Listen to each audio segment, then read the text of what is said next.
We all know the Hanuman Chalisa, right? That powerful series of verses we might have heard, well, countless times. But have you ever stopped to think that beyond, the familiar rhythm and those comforting words, there might be hidden layers, deeper meanings? Absolutely. I think that's where its real enduring power lies. Not just reciting it, but the wisdom sort of packed into each verse. Exactly, especially if you're someone who likes to get right to the core of things, quickly but thoroughly. And that's what we're doing today. We're going for a real deep dive into the Hanuman Chalisa, and we're drawing on some incredible insights from Guruji Dr. Raj Saini via Speaking Tree. A very insightful source. Now, I bet almost everyone listening feels some kind of connection to Hanumanji. Even if it's just like a childhood memory, maybe a picture you saw. He's such a familiar figure. He really is. And that familiarity, that existing connection, it's actually the perfect starting point for understanding him on a much richer level. So our mission today, if you like, is to really unpack why the Hanuman Chalisa resonates so much. We want to get past the surface and look at some of the nuances, the deeper stuff that often gets missed. And explore the unique perspective our source brings. Definitely. Okay, so where do we even begin with something so ingrained?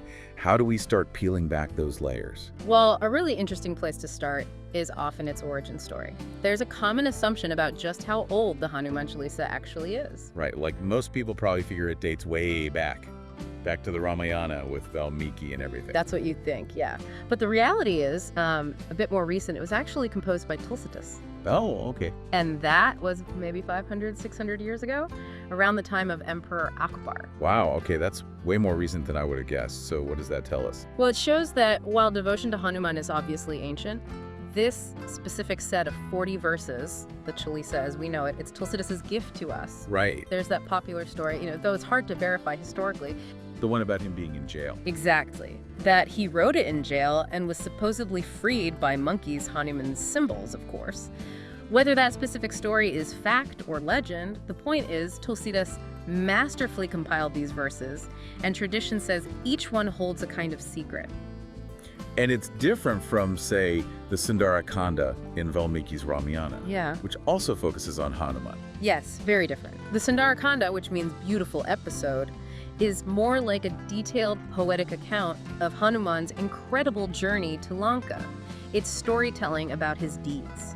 Okay. The Hanuman Chalisa, though, is these 40 short verses, really concentrated, each packed with power and meaning. It makes sense. And for so many people, Hanumanji isn't just some, distant god. Yeah. It feels much more personal. Oh, absolutely. People see him as a brother, a really good friend, a guide, a guru, even like a protective parent, someone you can just call out to for help. And the way to connect, it's surprisingly simple, isn't it? It really is. Just through the name of Ram. Exactly. Hanuman's presence is always, always tied to Ram's name and devotion to Ram. There's that wonderful story about Tulsidas really wanting to meet Hanuman in person. Yes. After writing the Chalisa, he asked his guru, how can I actually experience Hanuman? And his guru told him, hold continuous recitations of Ram's name. Hanuman loves hearing Ram's praise more than anything. He'll definitely come, and, he said, he'll probably be the last one to leave. And that meeting, it's considered really important, especially for this time for Kali Yuga. For those listening, Kali Yuga is the current age in Hindu cosmology, sort of seen as a time of declining righteousness. Hugely significant, yes. That encounter between Tulsidas and Hanuman is often seen as maybe the only documented case of someone in this age, in Kali Yuga, directly meeting Hanuman in like a manifest form. Wow. Many people feel his presence, of course, but that specific physical meeting is considered pretty unique. Which brings up a big question, I think, for a lot of us. How is Hanuman present now in Kali Yuga? Yeah. We don't see him physically. How do we understand his presence today? That's a great question, a deep one. The perspective often shared, based on our source, is that because human perception is, limited in Kali Yuga, Right. we mostly experience Hanuman not as a physical form, but as a powerful energy, a benevolent force. He's called Mangal Murti, the embodiment of auspiciousness. Ah, okay. This energy, it protects and guides when we call on him, especially with Ram's name. So it's more like a felt presence, that inner feeling of support when you need it. Precisely. It's that intuitive sense, that feeling of strength, of guidance, when you sincerely call out. Now, you mentioned Mangal. Hanumanji is so strongly linked with Mangal, which is also the Vedic name for Mars, the planet. Why that connection? What's behind it? Well, the connection comes from the qualities Mangal represents. Things like courage, strength, willpower, being a commander. Like Hanuman being Ram's general. Exactly. So it's a symbolic matchup of those powerful traits. Oh, it's not just about the astrology, the planet Mars itself. There are definitely links in Vedic astrology, but in this context, it's more about those shared characteristics. That's why he's called Mangal Murti, the form of auspiciousness, the one who helps you overcome problems with strength, with resolve. Okay. It's maybe a bit different from, say, Ganeshji, whose problem solving is often more about wisdom, about intellect. Hanuman is more about that direct, powerful help, swift, effective support. Exactly. He's known as a Mangalhari, the remover of anything inauspicious. Just straightforward help, unwavering support, simple. And speaking of planets, there's a really strong belief about reciting the Hanuman Chalisa to help with Sadhsati. For anyone listening who doesn't know, Sadhsati is that challenging 7.5-year period of Saturn's transit in Vedic astrology. Can you tell us about that link? Yes, that's a very common belief, and there's a great story that explains it. It said that Shani Dev, that's the deity linked to Saturn, his influence touches everyone, all the gods, even Lord Shiva. Even Shiva. Wow. That really shows the power people attribute to Shani Dev. It does. So the story goes, when it was time for Shani Dev's influence, the Sati, to affect Hanuman. Well, Hanuman was doing what he always does. Chanting Ram's name. Deeply absorbed in chanting Ram's name. Shani Dev arrives, announces, okay, your Sati starts now. But Hanuman, he just keeps chanting, totally focused. So what happened? Well, the story says Shani Dev then sort of positioned himself on Hanuman's head to exert his influence. Hanuman, still chanting, apparently just picked up this huge, heavy rock and put it on his own head right on top of Shani Dev. The weight was immense, crushing Shani. Shani Dev begged him, please let me go, and promised he would never trouble Hanuman's devotees too severely. That's quite a story. It really explains why people believe the Chalisa helps with Sadhsati. It's not just Shani Dev, right? There's also a link with Yama, the Lord of Death. Yes, absolutely. That goes back to when Hanuman was young. Remember the story where he thought the sun was a fruit and tried to grab it? Oh, yeah. His power amazed all the gods. So the 14 main deities gave him boons, blessings. Yama's boon was a promise. He could never take Hanuman's life, and he couldn't even come near him. That's a massive protection. And this ties into when Lord Ram eventually left the earth. It does. The story goes that when Ram's time came, Hanuman naturally stood guard. He wouldn't let Yama anywhere near Ram. Okay.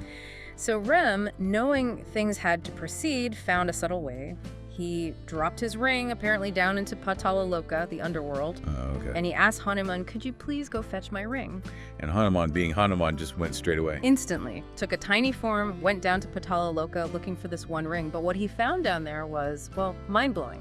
A whole mountain made of identical rings. Countless ram rings. A mountain of rings. Yeah, and there he meets Sheshnaga, the serpent god, who explains, these rings, they're from all the previous rams, from all the countless cycles of creation across the multiverse. Wow, so the idea is we're in a multiverse, and these ages, these yugas, they just keep repeating. That's the profound implication, yes. The sheer scale of existence, the cyclical nature of time, of divine lives. It's huge. That really does expand your thinking. Okay, let's shift gears slightly. The year 2025, I've heard some talk about it being significant, sometimes called the Year of Mangal. What's that based on? Well, it seems to come from numerology. If you add the digits of 2025, 2 plus 0 plus 2 plus 5, you get 9. Right. And the number 9 is traditionally linked to Mangal, to Mars. So this connection has led some, including our source, Guruji Dr. Saini, to suggest 2025's energies might be strongly influenced by Mangal. And what kind of energies are we talking about when we say Mangal? Mangal is connected to Earth, but also to things like fire, potential conflict, strong forces. Guruji Saini suggests maybe we're already seeing hints of this, things like earthquakes, major fires, violence around the world. So the advice is to really connect with the Hanuman Chalisa, understand it deeper for protection during this time. That seems to be the guidance, yes. And specifically, focusing on Panchmukhi Hanuman, the five-faced form. Ah, the five-faced Hanuman. Yes, representing various divine energies. He's highlighted as the particular form to worship, to seek protection from, especially looking towards 2025. That's really interesting and definitely timely. Now, thinking about practice, many people read the Chalisa, others listen to recordings. Is there a difference? Does one work better than the other? That's a good point to clarify. While Hanumanji is definitely Sankat Mokan, like remover of sudden troubles, that doesn't mean we avoid life's natural cycles entirely.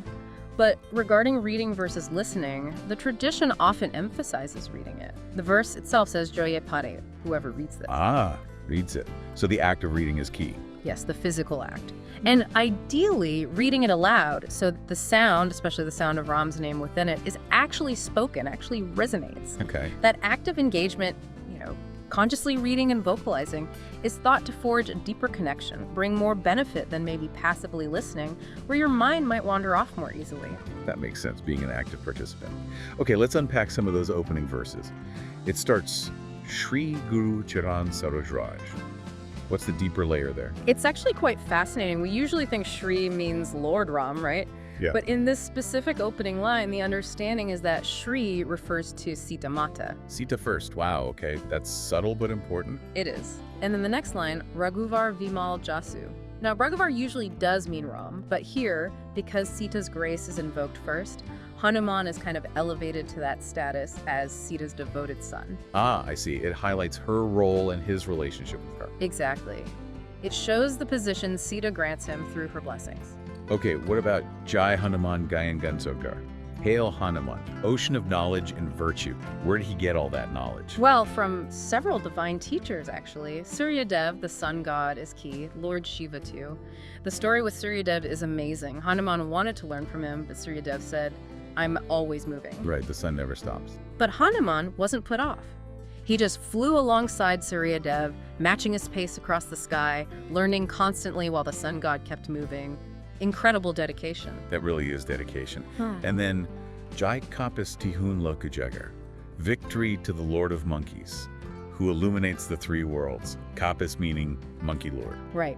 And while Sugriva was technically the monkey king, Hanuman clearly had the wisdom and strength to be king himself. But he chose service. Service to Ram, service to Sugriva. It shows incredible humility, doesn't it? He could rule, but he chooses to serve. That's a powerful point. Then Ramdut Atulit Baldama, Anjani Putra Pavan Sutnama, Ram's messenger of incomparable strength. Anjani's son, known as the son of the wind god. Can you elaborate on those names? Sure. Anjani was his mother, Kasari his father. But Pavansut, son of the wind god, Pavandev, that comes from a specific divine event. Okay. Remember King Dasharatha's yagna for sons?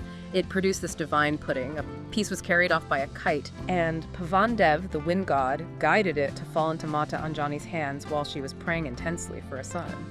So Pavandev becomes his spiritual father. He carries both names, Anjani Putra and Pavansut.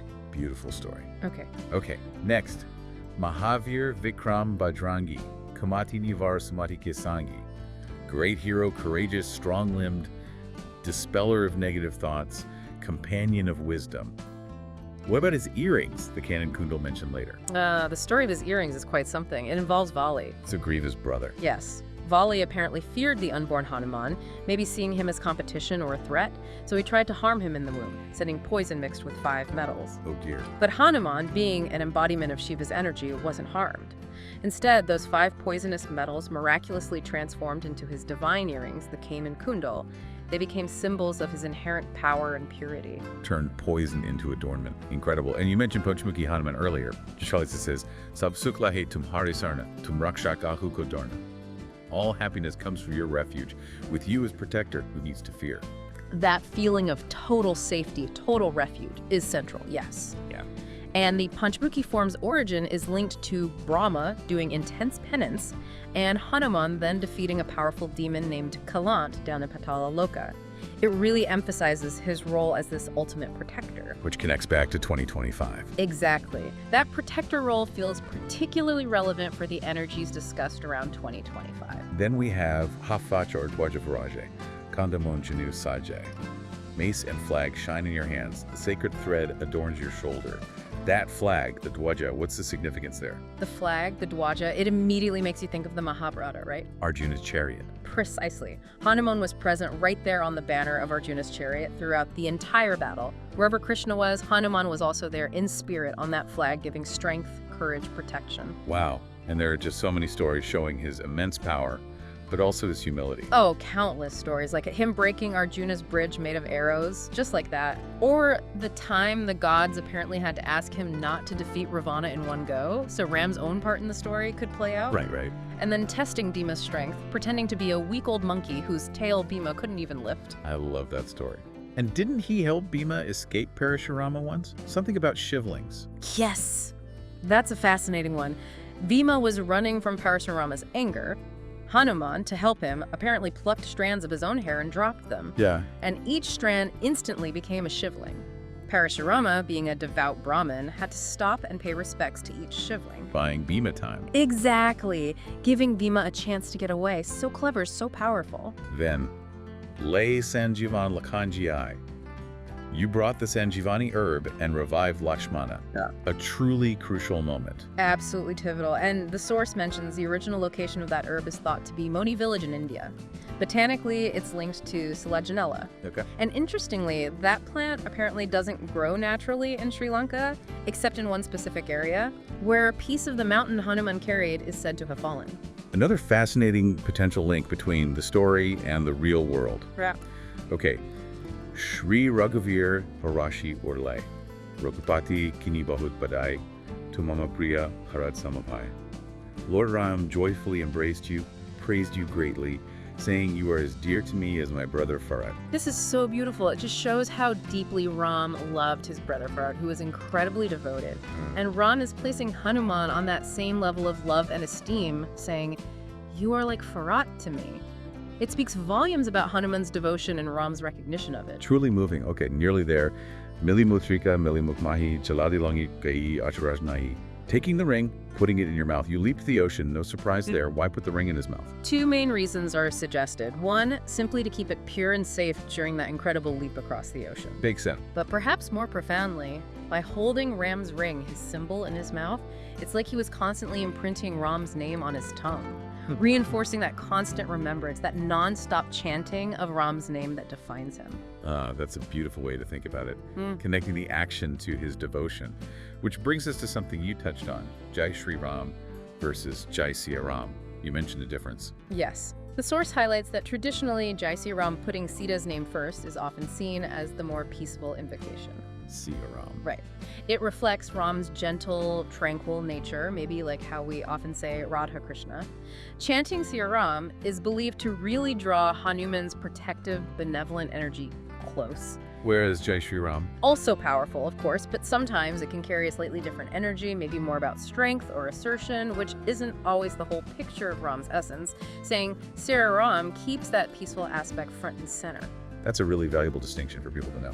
Okay, one last area I think is really important to touch on because it comes up a lot, especially for women. The guidelines or traditions about women touching Hanuman idols. Yes, this is a sensitive topic, and it stems from acknowledging Hanuman's lifelong vow of celibacy, his brahmacharya. Right. The Chalisa itself, remember, is about devotion, manifestation, blessings, and the core is always pure intention, sincere feeling. So the tradition about women not touching. No. What's the thinking behind that? It's primarily about respecting that celibate form, maintaining a certain kind of reverence around it, but it's crucial to understand, as the source points out, this is one religious perspective. Beliefs vary. Okay. The main emphasis from the source we're looking at is on the bhavar, the feeling, the inner state. If a woman approaches Hanuman with genuine reverence, a pure heart, there's no inherent negativity in that devotion, regardless of physical contact. Guruji Saini mentions not seeing negative effects on women who worship with pure intentions. What about during menstruation? That often adds another layer of restriction in some traditions. That's often asked, yes. The perspective shared here is that menstruation is a natural biological process.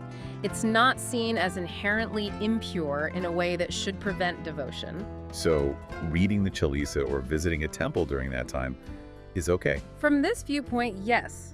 There isn't a strong theological reason to avoid it unless someone personally feels physically weak or negative and prefers to refrain. But the act itself isn't barred. The main thing is sincerity. Right. Hanumanji is seen as this father figure, this guru. He isn't going to cause harm to someone approaching with genuine devotion, whatever their physical state. That's really helpful and reassuring, I think, for many listening. Thanks for addressing that so clearly. It's about focusing on the heart of devotion, really, not just external rules. Well, this has been absolutely fascinating, a truly enlightening deep dive into the Hanuman Chalisa. Thank you so much for sharing all these insights with us. It's been a pleasure. The depth in these verses is just, well, endless, really. And to you, listening, we really hope this exploration has given you some new perspectives, maybe a richer appreciation for this incredibly powerful and cherished hymn. And maybe here's a final thought to leave you with. Consider how these deeper meanings, these hidden layers within the Hanuman Chalisa might offer you guidance, strength, maybe even protection in your own daily life, especially as we navigate the energies of the times. Maybe thinking about 2025, something to reflect on. Definitely food for thought. May the blessings of Sai Ram and Hanumanji be with you all.